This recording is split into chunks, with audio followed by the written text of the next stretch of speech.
Tonton video ini sampai selesai agar Anda tidak gagal paham.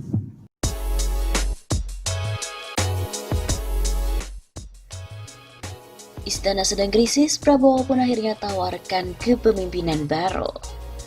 Kebijakan Presiden Joko Widodo akhir-akhir ini banyak menuai kritik, khususnya soal penanganan pemerintah dalam wabah virus corona baru, COVID-19. Beberapa di antaranya adalah penetapan larangan mudik yang telat atau kebijakan soal tidak adanya karantina wilayah atau yang sekarang disebut PSBB di Indonesia. Beberapa kalangan mengatakan keraguan-raguan Jokowi tersebut akan memperpanjang wabah corona di Indonesia. Belum berakhir dengan tidak jelasnya arah kebijakan dari Jokowi, dia malah tampil dengan najwa Shihab yang kemudian menjadi viral. Dan guyonan para netizen pun tentang istilah mudik dan pulang kampung. Dalam kondisi seperti sekarang ini, semua pejabat tak lebih dari sekadar alat menghibur rakyat yang sedang berjuang melawan wabah virus COVID-19 di rumah mereka. Tiba-tiba kita dikejutkan dengan pidato Prabowo di ruang kerjanya sebagai Ketua Umum Partai Gerindra yang berisi pembelaan terhadap Jokowi. Pidato politik sang ketua. Dalam pidato yang diunggah di media sosial ini, untuk yang satu ini Prabowo mengatakan salut dengan mengatakannya begini. Saya bersaksi bahwa beliau, Jokowi, terus berjuang demi kepentingan bangsa, negara, dan rakyat Indonesia. Saya melihat dari dekat cara-cara beliau mengambil keputusan, yakni selalu memikirkan keselamatan rakyat kecil. Selain itu, Prabowo juga memuji Jokowi sebagai sosok pemimpin yang berkomitmen membersihkan pemerintahan dari penyakit korupsi. Saya jadi ingat ketika Soekarno tidak menjaga jarak dengan DNIDIT. Ketika kekuasaannya mulai mengalami kekurangan legitimasi politik dan aksi-aksi mahasiswa dan pelajar marak di mana-mana. Soekarno merasa yakin bahwa selama DNIDIT masih di sebelah kirinya, berarti masih bisa diatur.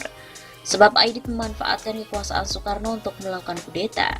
Dan entah siapa yang melakukannya, semua menjadi bahan diskusi yang tak pernah selesai di kalangan sejarawan dan politisi. Hal tadi hanya sebagai gambaran saja. Ketika dalam menghadapi pandemi yang belum tentu bisa diprediksi, sosok Prabowo memberikan pujian kepada Jokowi, tapi tidak menggunakan posisi sebagai Menhan, melainkan sebagai Ketua Umum Partai. Apalagi Luhut sebagai Menko-nya Jokowi mengatakan bahwa menggunakan strategi perang militer yang jauh dari substansi persoalannya.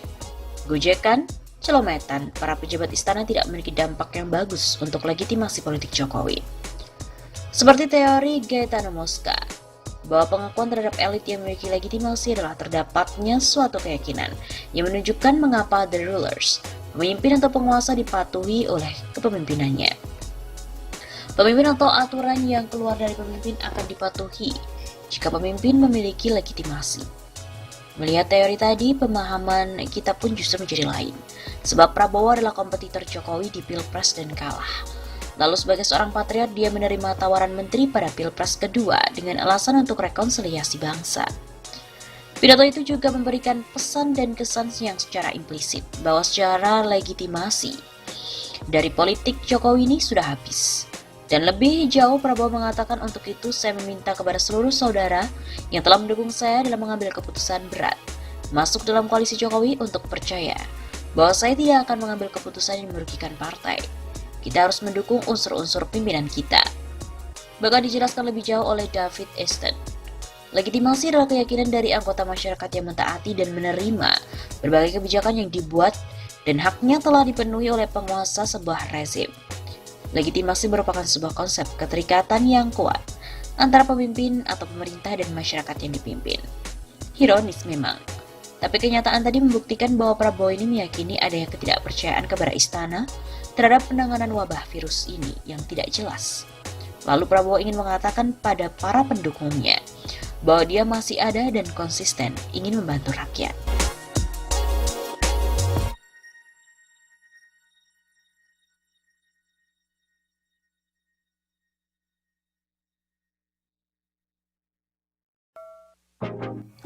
Hari sudah senja. Pemerintah ini harus berterima kasih kepada Prabowo. Ekonom senior Rizal Ramli menyebut pemerintah harus berterima kasih pada Menteri Pertahanan Prabowo Subianto. Hal itu lantaran Prabowo melakukan penghematan tahun lalu. Terima kasih sedikit sama Prabowo. Nggak kedengeran suaranya. kata Rizal Ramli dalam acara IELTS TV One pada hari Selasa 21 April yang lalu,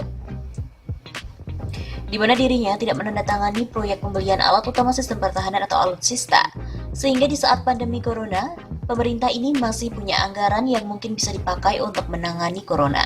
Dia tidak tanda tangani semua proyek pembelian alutsista yang markup-nya lebih dari 10%. Itu dia menghemat 3,4 miliar dolar diam-diam.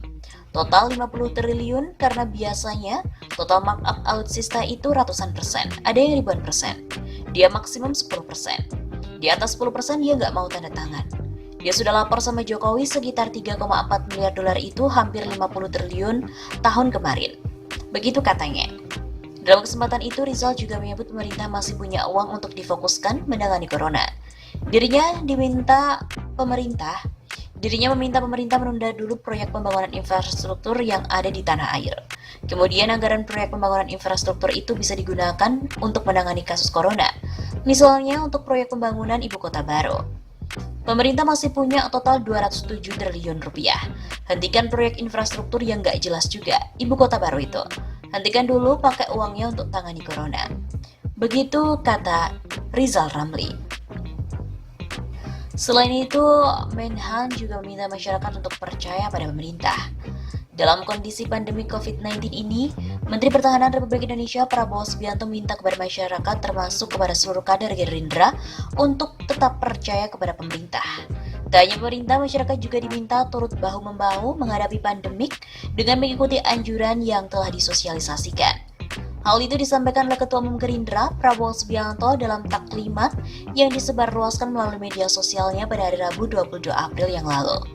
Menanggapi pernyataan Prabowo Subianto itu, pendiri Perhimpunan Pendidikan Demokrasi, Rahlana Sidik mengatakan Prabowo berusaha untuk memulihkan kepercayaan publik pada Presiden Jokowi. Tapi sebenarnya ia sedang berusaha memulihkan kepercayaan publik pada dirinya sendiri. Sindirnya melalui akun Twitter pribadinya. Menurut Rahlana Sidik, kalau Presiden sampai butuh dukungan dari Menteri Pertahanan, dirinya mengibaratkan bahwa Jokowi sudah hampir mencapai batas waktu. Itu artinya hari sudah senja, pasar sudah sepi, dan dagangan tak ada yang lagi beli.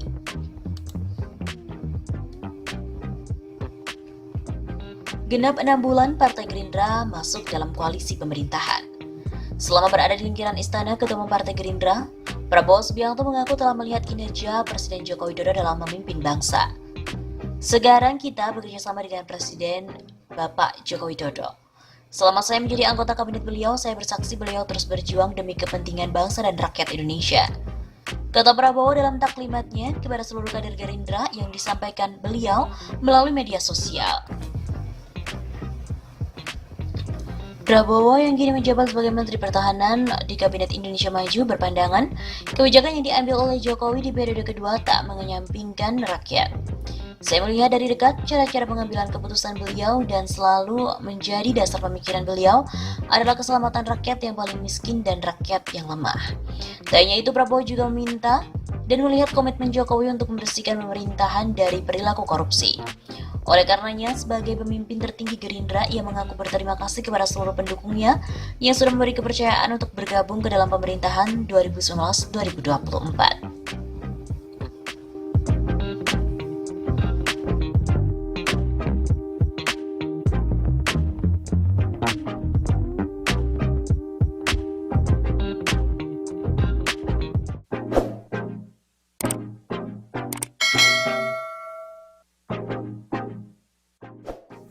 Inilah saatnya rakyat menuntut pertanggungjawaban pemimpin.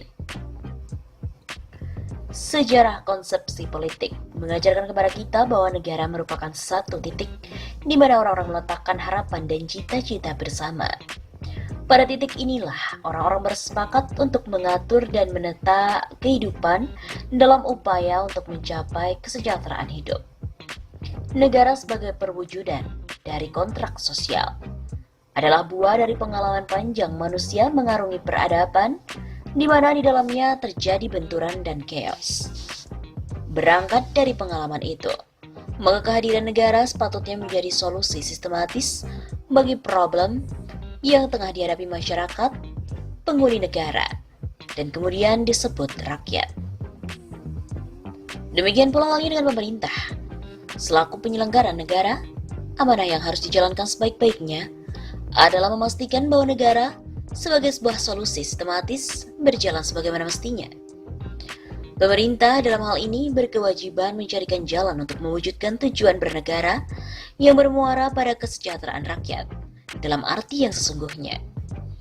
Bukan kesejahteraan segelintir orang yang merupakan bagian dari jejaring oligarki ataupun kartel-kartel yang bermain-main dengan kekuasaan. Seperti juga halnya dengan kebijakan pemerintah yang jauh dari pro-rakyat, sangat-sangat menjengkelkan rakyat, bahkan melukai hati rakyat, sebab kebijakan-kebijakan yang dibuat oleh pemerintah jauh dari harapan dan kepatutan.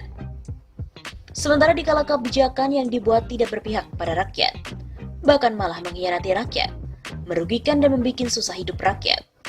Pemerintah pembuat kebijakan itu mengaku sebagai pemerintah yang pro-rakyat dengan sederet pencitraan yang dibangun di atas pondasi seolah-olah. Dan pada saat yang sama janji-janji tidak kunjung dipenuhi. Maka pada saat ini patut rasanya rakyat tidak sabar menahan kata yang harusnya tak perlu keluar jika penguasanya tak layak. Kekesalan rakyat yang memuncak dapat mengakibatkan munculnya ketidakpercayaan, pembangkangan dan perlawanan rakyat yang maha dahsyat. Pemerintah sudah semestinya bertanggung jawab atas nasib rakyat yang dipimpinnya. Seorang pemimpin akan dipertanyakan atas kepemimpinannya. Apakah dalam kekuasaannya negara membawa maslahat atau malah sebaliknya, menjadi mudarat bagi rakyat.